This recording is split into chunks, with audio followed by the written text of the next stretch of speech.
Hi everyone, my name is Warren. Welcome back to the Intro to SQL course. In this video, we're going to look at aggregations. So what we've done, we've had a look at how we can select data, so we can retrieve data, and how we can filter that data. But in most times, you're going to have to aggregate data. So for example, if we're looking at our transaction table, somehow we're going to have to do a report saying, what was the total sales by month, or what was the total sales by employee, or what product is selling the most. So we would need to do calculations and aggregations on the data. So we would need to total up the data by doing sums or counting the number of transactions or doing averages, etc. So what I've done, to save us a bit of time, I've gone and I've written out a whole bunch of SQL queries here that look at different aggregations, and I'm going to walk you through each one.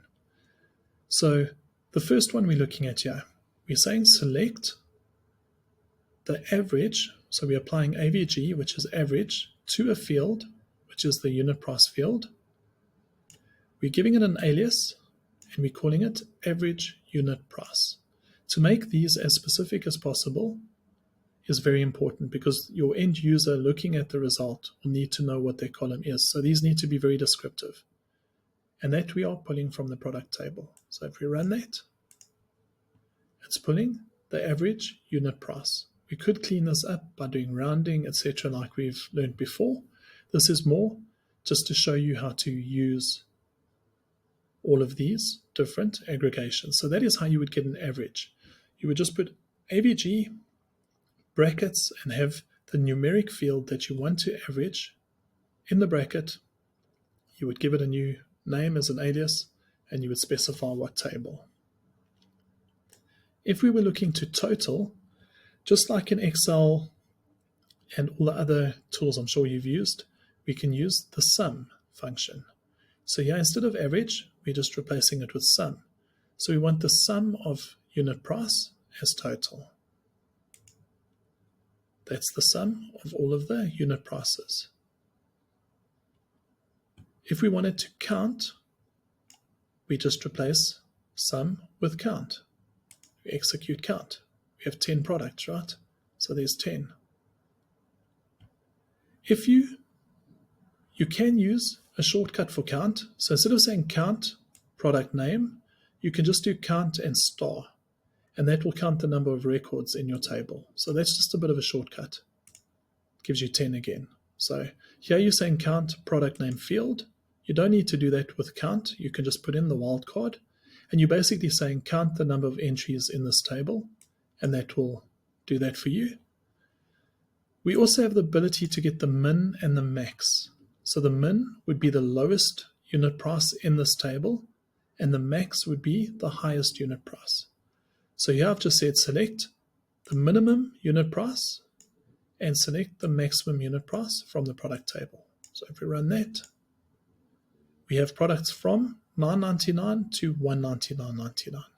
So that would be the range of prices we have in our product table, from the lowest to the highest.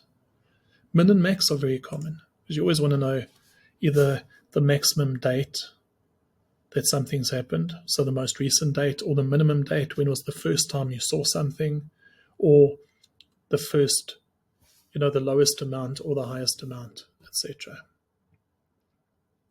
Here we're looking at select count. So again, we know that we have 30 transactions. We're just doing count wildcard. So that's counting the number of records in this table. There's 30. If we wanted to count the customer ID, we could do that. Again, it's going to give us 30 because the number of records in the table are 30. So the number of IDs, there's an ID in every record, would be 30. But what if we wanted to know how many unique customers do we have? So we might have 30 sales records, but in those 30 records, the same customer might have come back a few times. So we might only have 20 customers, and we know that we've got 20 customers only because we have 20 names in our customer table. But in millions of records, we might just want to know how many unique customers have we seen. And how we can do that exactly like we've done it here. We go select count. In the brackets, we put the column we want to count, and we put the keyword distinct in front. Distinct means unique. So if that customer appears 5 times, it will only be counted once. So this is a unique list. And this is very important because you often want to know unique counts of things. If we look at that, there's 20. So there are 20 unique customers that have bought. So 10 of our customers have bought more than once. So that's what this is telling us. So that's what a distinct count is. It counts everything only as 1. So if a customer came in 3 times, it would be counted once. So that is a unique list of customers where total customers is 30. That means if a customer came in 3 times, it would count as 3. So it would be 3 visits by that customer, and this would be a unique list of how many customers have bought from us. And that's 20. Okay, so that is a brief overview of aggregations. We can get a lot more involved, but I think for the introduction, we need to know how to do averages. We need to be able to sum a column count. Shortcut for count, we have our min and max to get the lowest value, the highest value.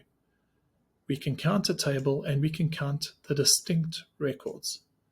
If we used a different column, we would get the unique values for the different column. But in this case, we're using the customers.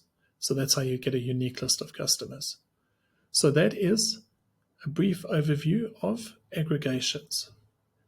Thank you. I'll see you in the next video.